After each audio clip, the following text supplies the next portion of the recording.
Aqui uma pessoa teve um sonho muito interessante. A casa do pátio era um jardim central de um grande hospital, cheio de movimento, de médicos, de pacientes, muito claro, muito cheio de portas, muito iluminado.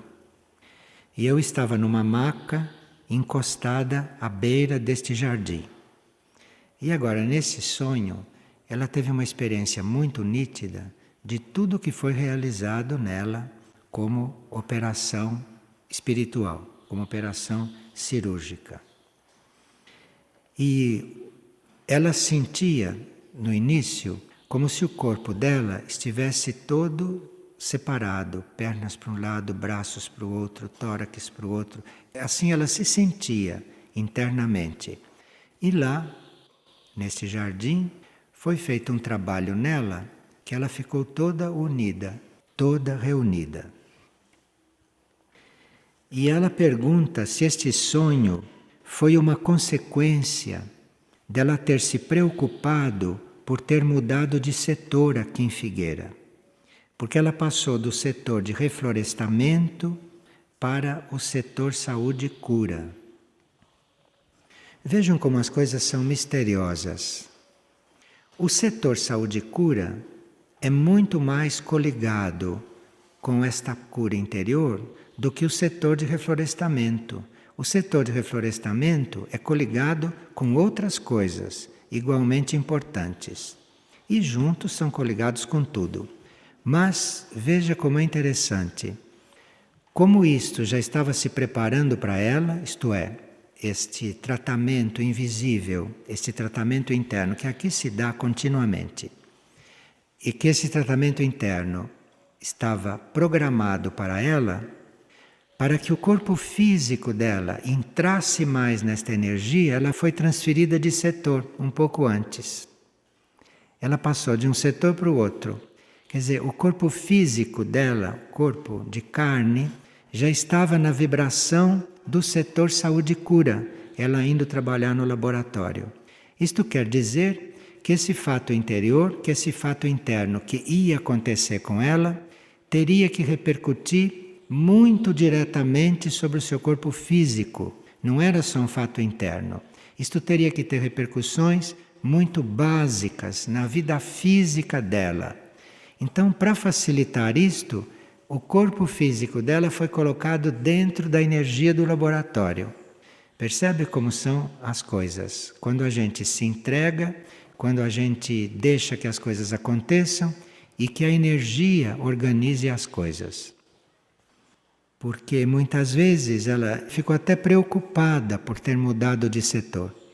Porque ela não sabia por que estava mudando de setor. Ninguém sabia. O pretexto para ela mudar de setor pode ter sido um pretexto humano, um pretexto externo, material, um pretexto muito válido. Mas ela realmente mudou de setor, não foi por nada do que pensaram. Ela mudou de setor porque o físico tinha que estar dentro de uma certa vibração para receber a energia desse fato interior que ia se dar com ela. E ela ficou com um certo problema de ter mudado de setor. Olha, os problemas são para a gente entregar, não são para a gente ficar preocupado com eles. Os problemas são para você olhar e ver. Pode resolver? Então resolva. Não pode resolver? Entregue. Entregue, porque aí vai ser resolvido. Certamente vai ser resolvido. Então tem problemas que cabe a nós resolver. E tem outros que cabe a uma outra energia resolver, a um outro nível, a um outro plano do nosso ser resolver. E aí precisa realmente entregar. Nós temos que abandonar esse orgulho que temos que resolver tudo. Isto é um orgulho. E tem pessoas que se tornam irritadas, tem pessoas que se tornam até doentes porque não conseguem resolver uma coisa delas. Evidentemente são coisas que elas não podem resolver neste momento. Então ela tem que entregar isto para que isto seja resolvido. Porque não há o que não possa ser resolvido. Tudo pode ser resolvido. Para isso existem vários âmbitos de soluções. Para isto existem várias instâncias de soluções. Então, uma coisa que não pode ser resolvida numa determinada instância a qual você domina, aquilo certamente pode ser resolvido numa outra instância que você não domina. E por isso você precisa entregar. Você precisa fazer a entrega daquilo que você já fez tudo para resolver e não conseguiu.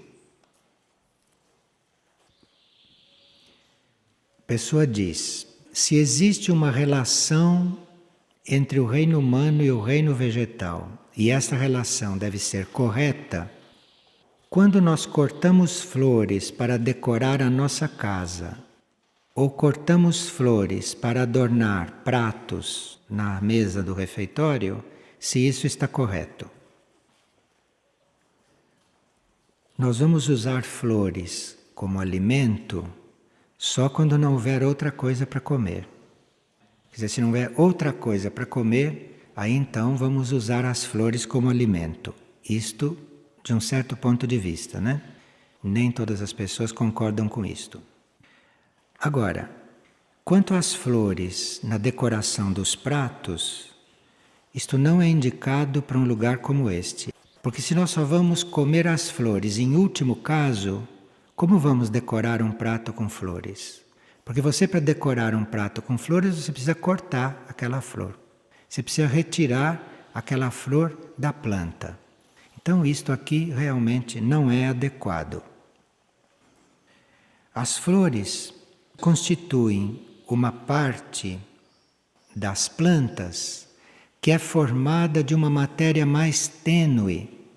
É uma matéria mais sutil do que a matéria da planta. Então, você usar uma planta para comer, você está lidando com uma matéria mais densa. E aí as leis da matéria provêm para que isto seja transformado e para que isto seja equilibrado. Mas as flores é outro tipo de matéria. As flores é outra sutileza. E se você arranca uma flor de uma planta, você arranca a expressão dela querendo se tornar ainda mais sutil. Você frustra uma planta. Você impede que uma planta exprima que ela pode ser mais sutil. Em outras palavras, você impede que a matéria faça a sua experiência total numa planta. Porque na hora que a matéria vai começar a se sutilizar numa planta, você corta aquela parte para fazer não sei o quê. Porque você matou aquela parte. Isto é gosto por lidar com coisas mortas. Agora, não são só as flores que têm esta característica de representarem uma matéria mais tênue com relação às plantas e de serem o campo de aperfeiçoamento do reino vegetal no sentido de se exprimir da maneira mais sutil que lhe é possível. Portanto, que o reino vegetal, em certas flores, ele se exprime de uma forma que dá lições ao reino humano, lições de beleza, lições de harmonia, lições de equilíbrio, lições de perfeição. Isto tudo o reino vegetal faz através das flores. Se você corta isso, você interrompe esse processo, você mata um ritmo que o reino vegetal deve desenvolver e concluir através das flores. Da mesma forma, os pássaros. Os pássaros também são como as flores no reino dos pássaros, no reino animal. Os animais, em geral, têm um certo nível de sutileza e a energia pode fazer um certo trabalho no reino animal. Mas para sutilizar a matéria, ele começa a fazer essa experiência nos pássaros. Então os pássaros são aquela matéria mais sutil que foi obtida nas várias transformações e nas várias transmutações da matéria em nível animal. E tanto as flores quanto os pássaros, existindo aqui nessa matéria mais sutil e estando presentes diante da nossa matéria não física, que é muito mais grosseira do que a dos pássaros. O corpo físico dos pássaros é muito mais avançado como matéria sutil do que o nosso. E as flores, claro, também. Então, esses pássaros e essas flores, que no fundo são matéria num alto grau de sutileza, isso existe aqui para preparar a aparição das vidas paralelas. Então, isto, no decorrer dos tempos e com o aperfeiçoamento desses trabalhos, nós vamos começar a ver Herques, Aurora, Mirnajá, vamos começar a ver seres de outras dimensões, não por vidência, mas porque já a nossa matéria etérica já os manifesta. Então, a aparição de toda esta vida paralela vai ser possível com todo um trabalho da natureza. Os pássaros e as flores fazem parte deste trabalho. Os pássaros e as flores são mais próximos de nós para preparar esses trabalhos. Então, quando nós conseguirmos ver Herques, como há pessoas que veem Herques quando vão lá no vale, ou quando algumas pessoas veem Aurora, lá na área de Aurora, isto pode acontecer inclusive porque os pássaros estão trabalhando aqui na Terra. Porque os pássaros estão preparando esta sutileza no ambiente, com a presença deles, sendo que há de mais sutil em matéria de corpo físico. E as flores também, com a presença delas, estão preparando esta possibilidade. Então os pássaros e as flores não estão aqui para nos divertir. As flores não estão aqui para ornamentar as nossas casas e nem para adornar os nossos pratos. E as flores não estão aqui para ser comidas. As flores estão aqui para preparar para que esta vida paralela se torne visível. Isto é que estes seres ou que estes reinos estão fazendo aqui neste sentido. Pois não.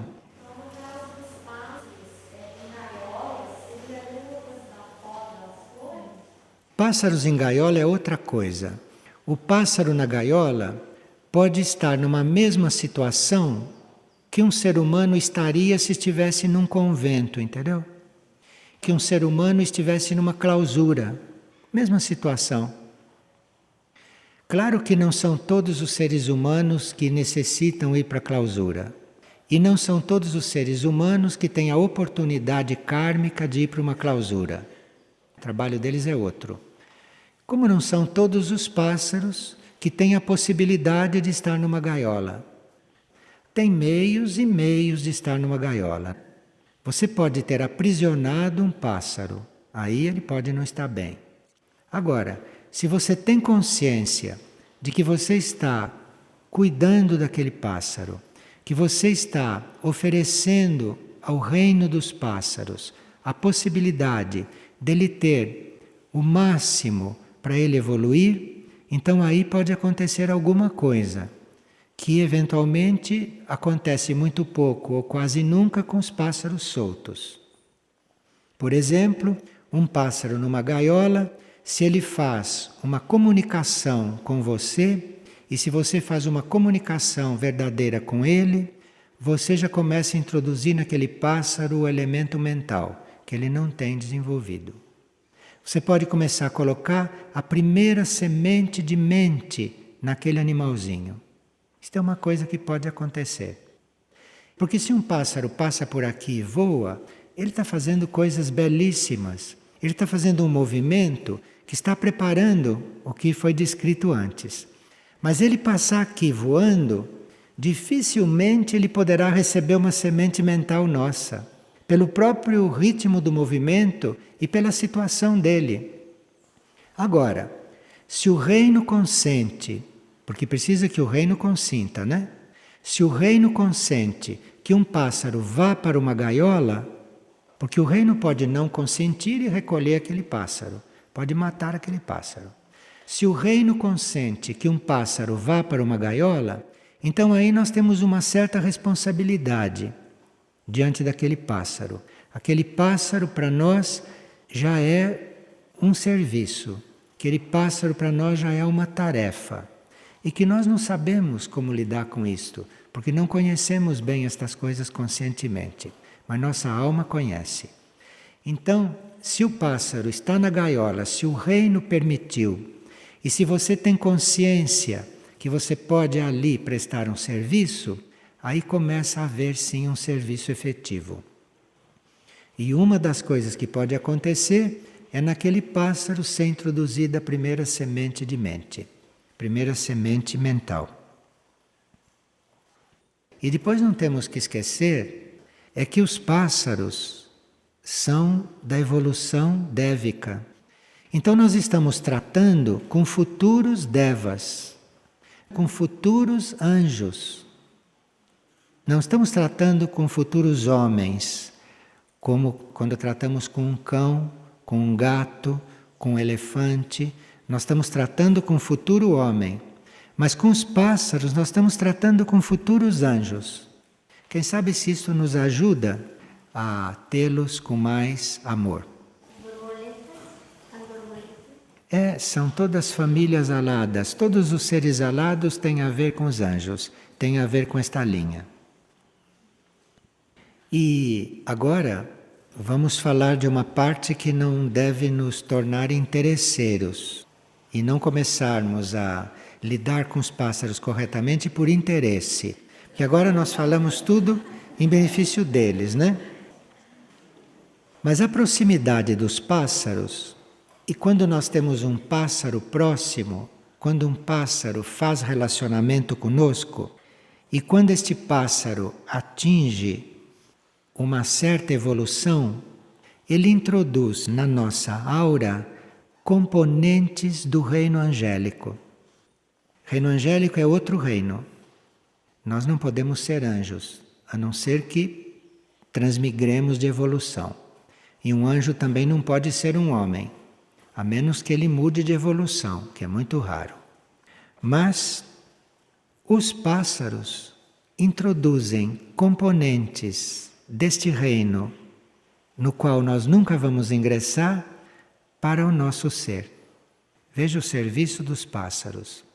Então, a convivência com o pássaro introduz na nossa aura elementos de uma outra evolução e pode estar introduzindo elementos até de um nível evolutivo maior do que o nosso, porque ele, como pássaro evoluído, pode ter entrado em contato com esses componentes angelicais e ele os traz para nós.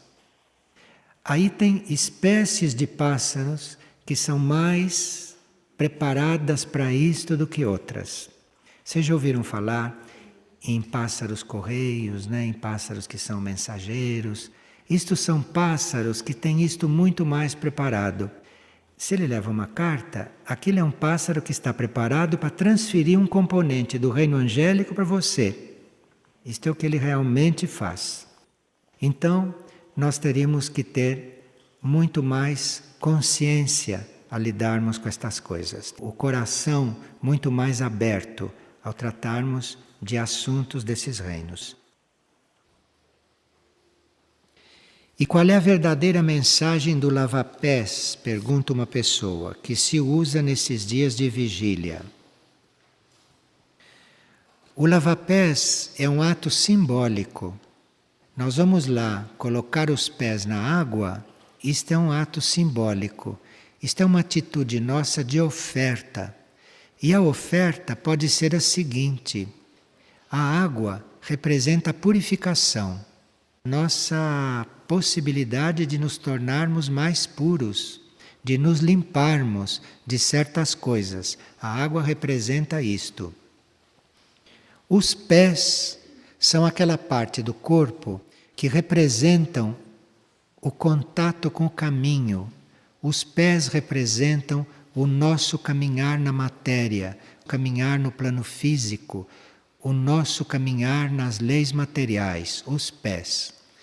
Então, estes pés que representam o nosso caminhar no plano material, estes pés são aquilo que tem contato com tudo aquilo que fazemos, que caminhamos, que decidimos, que resolvemos, que se transforma em atos, enfim, com o nosso caminho. Então, na planta dos nossos pés, é como se estivesse gravado todo o caminho que nós já percorremos, simbolicamente, não é? Então, quando nós colocamos os pés dentro de uma água com a intenção de nos purificar, nós estamos ofertando este nosso arquivo, nós estamos ofertando esta nossa memória humana, estamos ofertando tudo isto que ficou emprenhado nos nossos corpos, no nosso ser. Nós estamos ofertando esta parte do corpo como símbolo, estamos colocando ali, no ritmo da purificação. Estamos colocando aquilo dentro da possibilidade de sermos purificados.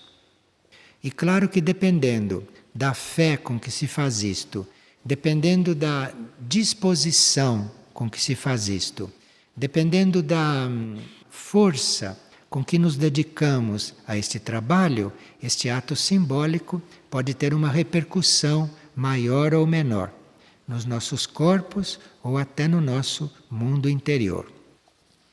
Nós conhecemos uma pessoa que esteve aqui e que fez um lava-pés. E esta pessoa era uma vidente. Tinha a possibilidade de ver o que acontecia nos outros planos. Então ela, quando estava fazendo o lava-pés, ela se concentrou, ficou ali muito quieta, numa atitude muito adequada para aquele momento, e ela viu que correntes se romperam, correntes que estavam amarrando os pés dela num outro nível, num outro plano. Então ela viu, durante o lava-pés físico, essas correntes se romperem num plano subjetivo, num plano interno. E essas correntes se quebraram e os pés dela ficaram livres. Isto é uma partilha que a gente pode fazer, que aconteceu aqui, e não é que tenha que acontecer com todos, porque as coisas não acontecem da mesma forma com todos, mas quando acontece um fato deste, ele é simbólico de uma situação grupal. Então, cada membro de um trabalho espiritual representa uma parte daquele símbolo, representa aquela mesma situação em um determinado grau. Impossível que todos nós nos consideremos livres em todos os planos e de tudo. Possível, isto não existe no planeta Terra.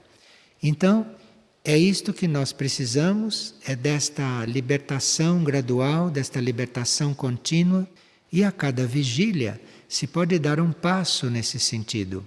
Se pode dar um passo ritmicamente.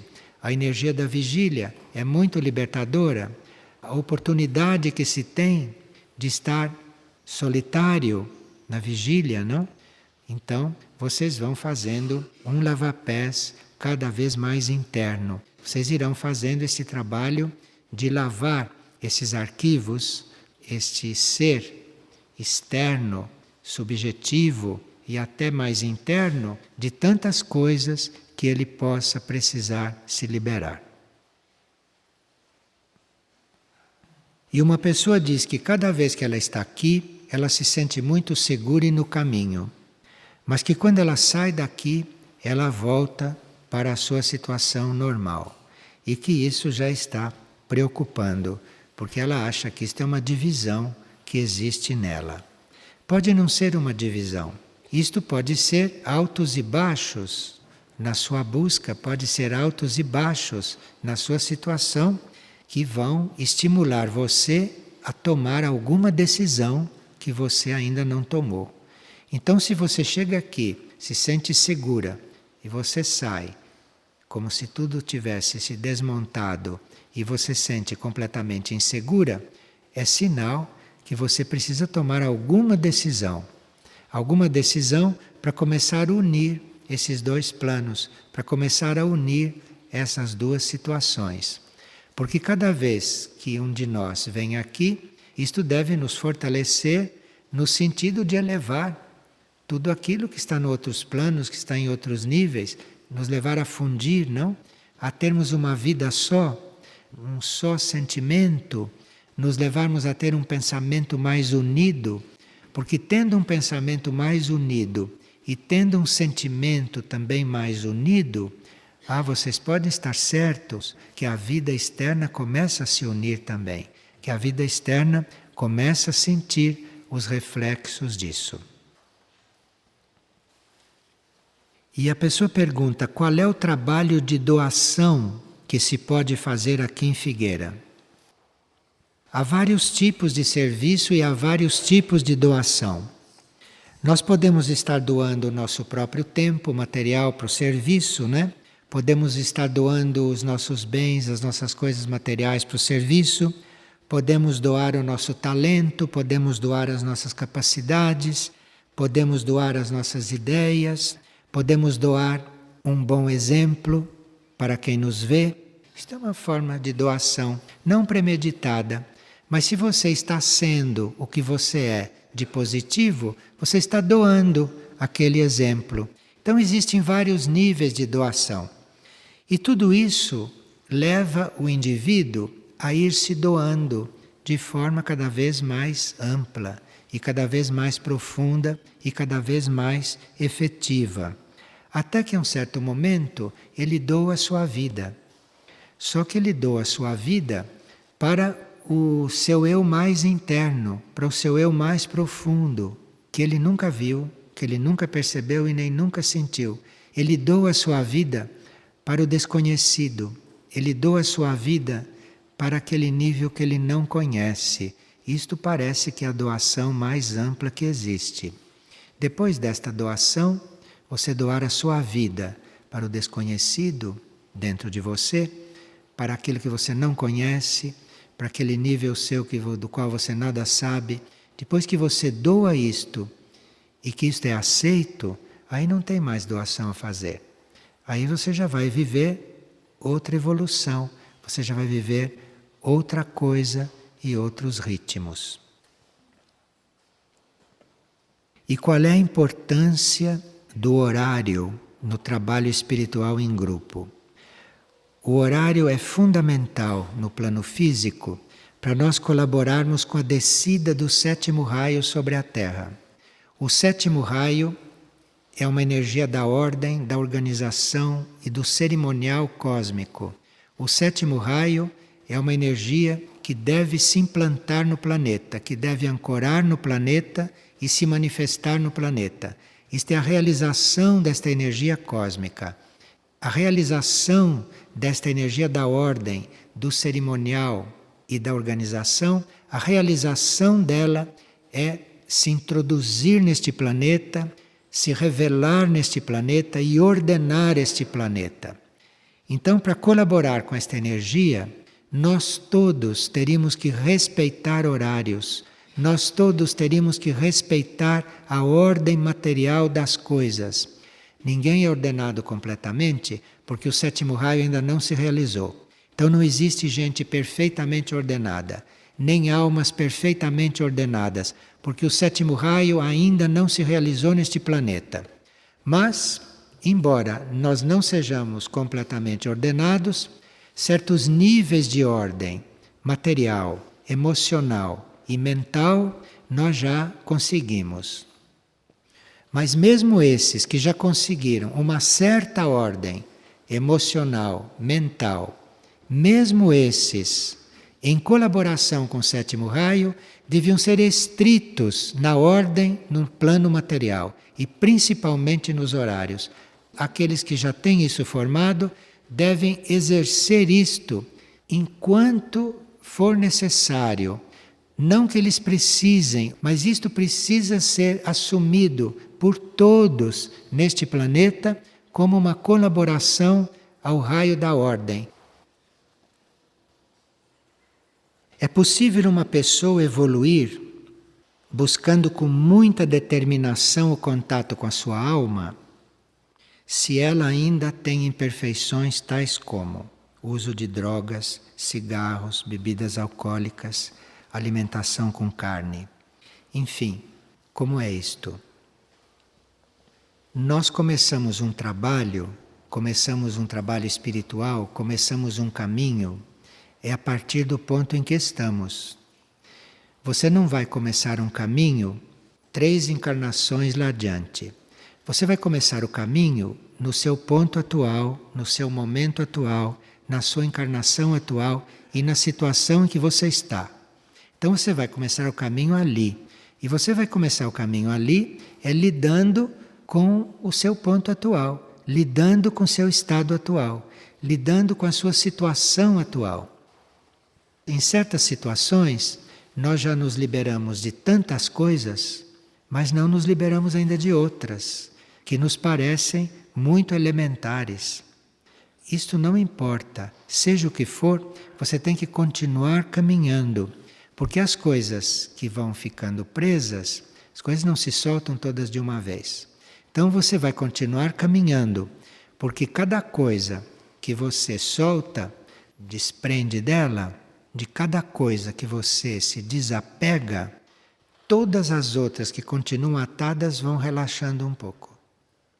Então, se você solta um nó aqui, todos os outros nós vão ficar um pouquinho mais soltos, indiretamente. E quando chegar a hora de você lidar com eles, você vai ver que não vai ser tão difícil. Você vai ver que um trabalho indireto foi feito, porque você estava fazendo outros trabalhos, que foram refletindo ali, que foram repercutindo, que foram emanando uma energia curadora, dissolvente. Então, quando você chegar a enfrentar um ponto que hoje você não sabe que não pode, quando você chegar a retomá-lo, ele vai estar diferente. Porque todo o trabalho que você fez nos outros pontos mais simples o abalaram, irradiaram para lá e mudaram certa situação. Bem, aqui, uma pessoa teve um sonho na noite de ontem, que ela estava segurando uma criança e que a criança era da irmã dela. Ela estava segurando a criança, mas depois ela entregou a criança para a mãe e deitou-se para dormir. E de lá ela ficava olhando o bebê na mão da irmã. E ela sentiu uma certa liberação depois deste sonho. Bem, esta pessoa deve ter um desejo subconsciente ou inconsciente de ter filhos, né? Porque ela diz aqui, não tive filhos. Para que você vai dizer não tive filhos? Qual é a utilidade de dizer isso? É porque você gostaria de ter filhos, senão você nem pronunciaria esta frase. Não tive filhos quer dizer que ela tem um desejo escondido de ter filhos. E aqui o sonho está lhe mostrando que entregue este desejo, que entregue esta criança imaginária para quem tem que ser mãe, para aqueles que têm esta tarefa. Porque se você não se desligar totalmente, internamente, deste desejo de ter filhos, você não vai poder reconhecer a sua verdadeira tarefa. Então vai ficar como aquelas pessoas que ficam insatisfeitas, as pessoas que ficam irrealizadas, frustradas, porque não tiveram filhos. Claro, se não tiveram filhos é porque tinham outras coisas para fazer. Mas como ficaram presas a esta ideia, não viram a sua verdadeira tarefa. Uma pessoa sonhou, primeiro, com uma tartaruga que queria se transformar em ser humano. E depois a tartaruga virou uma criança. E depois que a tartaruga virou uma criança, essa criança foi correndo para uma gangorra e ficou ali brincando. Então, este é o processo de uma pessoa. A tartaruga é o símbolo da lentidão com que esta pessoa caminhava. Caminhava como uma tartaruga. Então, a lentidão com que esta pessoa evoluía. De repente, esta tartaruga virou uma criança. Isto é, esta lentidão já mudou de ponto. Foi transformada num outro movimento. Aqui já tem uma criança. Mas, nesta fase em que a gente não é nem tartaruga e nem um ser que caminha com decisão, aqui simbolizado pela criança, acontece de nesta fase a gente ficar brincando na gangorra. Então este sonho está mostrando a ela que ela está nesta fase. Então que ela cuide de não ficar muito na gangorra. Cuide de deixar esta criança crescer, porque tartaruga ela não é mais. Já é uma criança. Mas essa criança agora está na fase de namorar a gangorra. Então precisa agora tomar cuidado com isto e, como no sonho ela estava vestida com uma roupa amarela, mas com pedacinhos do casco da tartaruga na saia. E ela diz que observava tudo aquilo. Então, se você observava tudo aquilo, procure compreender aquilo e evitar que esta criança fique na gangorra muito tempo. E uma pessoa despertou de um sonho com um mantra que soava. E ela aqui reproduz o mantra, e como no mantra havia a palavra Terra, ela achou que isto tem a ver com a Nuteia, tem a ver com o centro de Anuteia. E o que significam estas palavras? Bom, não precisa saber o que significam estas palavras, porque o mantra é um som, o mantra é um impulso, não é? E nós não precisamos saber o que significa. Ele significa um impulso, em certos casos. Então, se você ouviu o mantra, se você acha que o mantra é autêntico, que foi uma experiência verdadeira, você pode usar este mantra. E não há necessidade de saber o que ele significa. A pessoa pergunta se o trabalho sobre as células que Sri Aurobindo e a mãe faziam, o que era isso? E outra pessoa diz que hoje é aniversário deste fato muito importante, que foi a descida da luz supramental sobre a Terra, que foi um trabalho de Sri Aurobindo e a mãe. E qual é a situação atual, depois de tantos anos que esta luz supramental desceu sobre a Terra? Sim, realmente havia hierarquias que estavam atraindo a luz supramental para a Terra, para que os seres da Terra pudessem encontrar essa luz supramental em um plano aonde eles pudessem chegar. Porque esta luz supramental, neste planeta, estava num plano muito elevado, muito profundo, aonde só chegavam grandes iniciados. E o trabalho de Aurobindo e da mãe foi trazer esta luz supramental mais para baixo, bem próximo do plano mental onde a humanidade se encontra. Então esta luz não está mais inatingível, esta luz já está num nível em que nós podemos alcançá-la. A luz supramental já está incorporada ao planeta.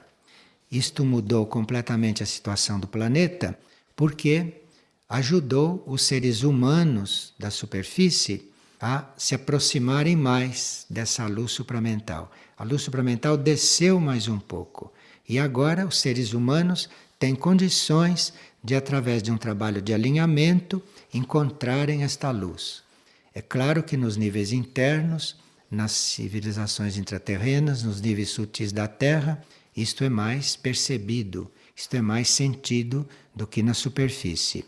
Então, estes seres, Aurobindo e a mãe, que faziam este trabalho encarnados na superfície, eles eram reunidos a outros seres que não estavam encarnados, que não estavam na superfície, mas que participavam desse trabalho de atração e que hoje é bastante percebido, sentido e vivido em civilizações mais avançadas.